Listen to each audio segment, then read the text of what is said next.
जय हिंद दोस्तों। हम आशा करते हैं आप लोग अच्छे होंगे, मस्त होंगे, ज़बरदस्त होंगे।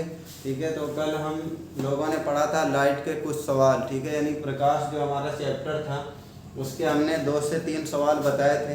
तो हमारा जो तीसरा आज सवाल है दिया है, उस उत्तल दर्पण की फोकस दूरी ज्ञात कीजिए जिसकी वक्रता त्रिज्या 32 सेंटीमीटर है। यानी वक्रता त्रिज्या को आप डिनोट किससे करते हैं, प्रदर्शित किससे करते हैं, वो होता है आपका आर।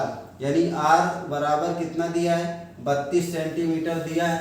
उसके बाद आपसे पूछ रहा है कि फोकस दूरी ज्ञात करना है, यानी एफ का मान आपको ज्ञात करना है। ठीक है, अगर एफ का मान आपको ज्ञात करना है तो वक्रता त्रिज्या और फोकस दूरी मैंने आपको संबंध बताया था, जो होता है आपका एफ बराबर r/2। क्या होता है, एफ बराबर r/2। अब एफ का मान तो आपको ज्ञात ही करना है।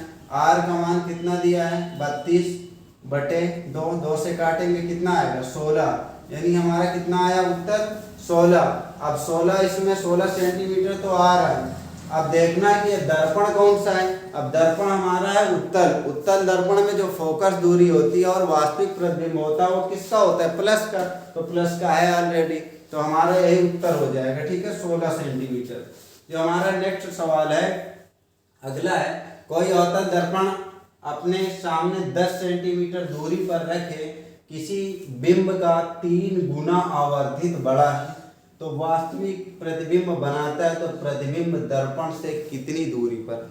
ठीक है, यानी कोई अवतल दर्पण अपने सामने 10 सेंटीमीटर दूरी पर रखे। मैंने बताया था कोई 10 सेंटीमीटर, 20 सेंटीमीटर कितनी दूरी पर रखा है अगर कोई वस्तु है। ठीक है, तो वो क्या कह रहा है, कोई अवतल दर्पण अपने सामने 10 सेंटीमीटर दूरी पर रखे किसी।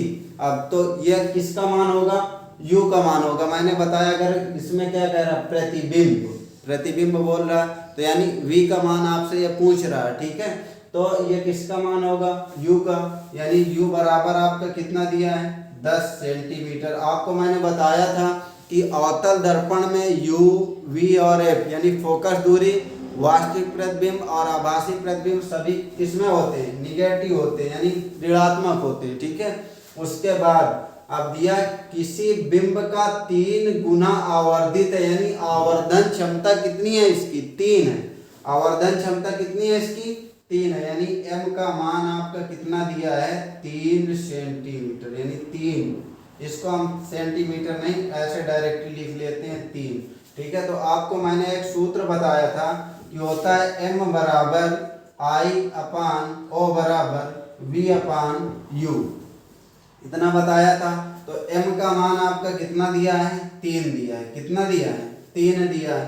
ठीक है, अब उसके बाद इससे हमें कोई मतलब नहीं। क्यों कोई मतलब नहीं, क्योंकि I यहाँ ना तो प्रतिबिंब की लंबाई कहीं दी है और ना वस्तु की लंबाई दी है, तो हम इसको नहीं रखेंगे। हम रखेंगे किससे, m और v और u से। ठीक है, तो आप लोग एक काम ये करिए कि सबसे पहले आप ये सूत्र हल कर लो।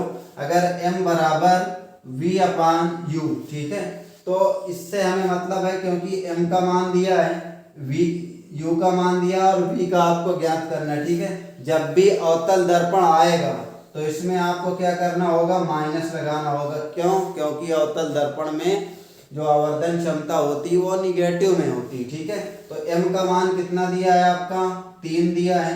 ठीक है, उसके बाद चलो इसको यहाँ करते हैं। ठीक है, m का मान m बराबर -v/u, ये आपका सूत्र बन के तैयार हो गया। अब उसके बाद m का मान कितना दिया है, 3 दिया है। उसके बाद माइनस v का आपको मान ज्ञात ही करना है। u का मान कितना दिया है, u का मान आपका दिया है -10। कितना दिया है, -10। अब इसको हम बटे 1 करेंगे। ठीक है, जब भी आपको एक बात बता दूं, जब भी आपका अवतल दर्पण आएगा तो आवर्धन क्षमता भी आपकी किसमें होगी, ऋणात्मक होगी। यानी अवतल दर्पण में आवर्धन क्षमता ऋणात्मक और उत्तल दर्पण में आवर्धन क्षमता धनात्मक। तो यहाँ m का मान कितना होगा, -3। ठीक है, -3 होगा। और उसके बाद ये माइनस, ये वाला माइनस कट जाएगा, तो v का मान कितना आ जाएगा, -3 सेंटीमीटर। ठीक है, ये हमारा क्या आ जाएगा, राइट आंसर। ठीक है, तो आज हम लोग इतना ही पढ़ेंगे, ठीक है। हम आशा करते हैं आप लोगों को समझ में आया होगा। अगर हमारी वीडियो आपको अच्छी लगी तो हमारे चैनल को सब्सक्राइब करिए, लाइक करिए। धन्यवाद।